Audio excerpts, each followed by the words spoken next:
Before we get started, please hit that subscribe button, help support JT Gatoring. So putting a transom mount trolling motor on the bow of your boat. I'll show you how I made this bracket to go on your bow.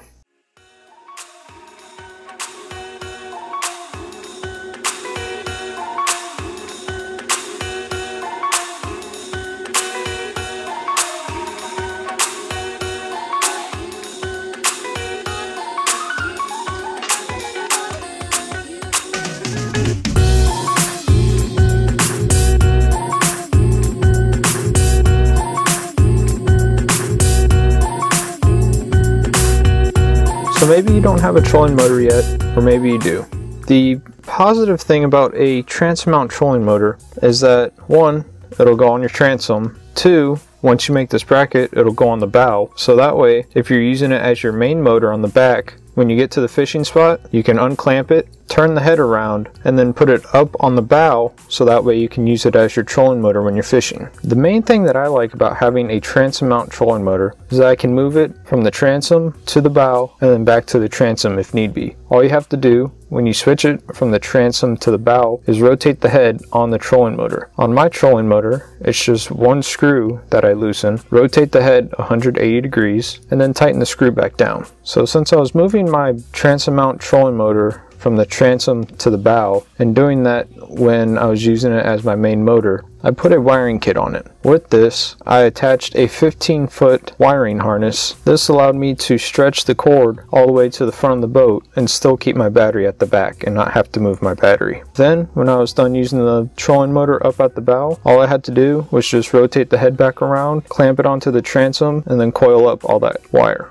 I made my bracket out of 3/4 inch marine grade plywood that I had left over after rebuilding the deck on my bass boat. So I thought it'd work perfectly. You could use regular plywood, just make sure to seal the wood with a sealant. To try to prolong the life of the bracket and to make it look a little better, I painted it with an outdoors weather resistant paint. The bracket itself is 1.5 inches thick. I stacked 2 sheets of plywood together, glued and screwed them together. At the joint, I staggered the pieces so that way the joint would be stronger. Wherever there was wood to wood contact, I used wood glue. And when I screwed everything together, I used stainless steel deck screws. And with all the holes, I pre-drilled them. The footprint on my bracket measures 8 inches by 9 inches. All I did was measure the width of the trolling motor mount and then gave myself a few inches on each side so that way I could place it where I needed. One thing to remember when you do this is to think of your height and how far away you are from the bow. If you don't have a deck to put it on and you're putting on that first step, you may want to make your bracket a little higher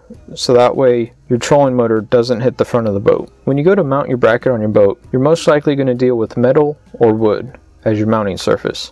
If you're dealing with metal, I came across a pretty awesome tool. I got it from Harbor Freight. It acts like a rivet, but it has a nut on the other side. No matter if you can reach your hand in anywhere, all you have to do is just drill a hole, put the rivet in there, tighten it down, and you have a nut on the other side. There's a few different names for this kind of thing, and the main ones that I could find is riv nut, nutsert, or threaded insert. At Harbor Freight, they call this a threaded insert riveter kit. It's about $22. So if you go to mount this on that front step of your John boat, you should probably place about 4 of them, maybe even more if depending on the size of your bracket. I would recommend mounting your transom mount trolling motor to the bracket and placing it in position to make sure everything works before you start drilling holes and making things permanent. When you use the threaded inserts, just follow the directions that came with your kit. You just want to make sure to figure out the place of where you want to put those threaded inserts, determine the size of the threaded insert that you want to use, drill a hole that perfectly fits the size of that threaded insert. You should be able to fit it in the hole but not be able to turn it, and then use the hand tool that came with it to install the threaded insert. Then all you need is a bolt and a washer for each hole or threaded insert that you use, and mount your bracket to that step. Now if you're mounting to wood,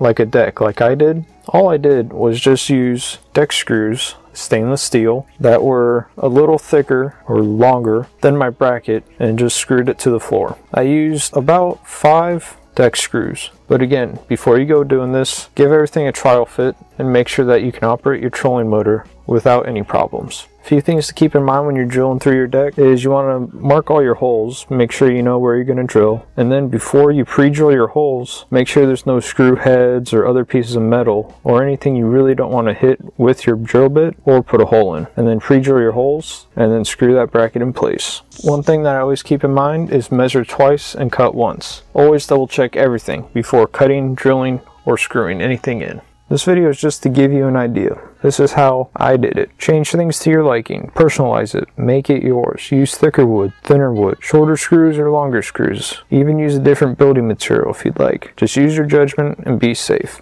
If you want to help support JT Gatoring, we also have a newsletter. The link will be down low. If you're interested in anything else dealing with JT Gatoring, we have a website at jtgatoring.com. I hope you found this video helpful. If you did, let me know down in the comments. Let me know that you liked it, what you didn't, what you would do yourself. If you've done this before and you have a different idea, email me at jtgatoring.com. Send in some pictures if you'd like. There's also going to be an article of this, so I hope you found this helpful. And as always, I will see you next Saturday on JT Gatoring.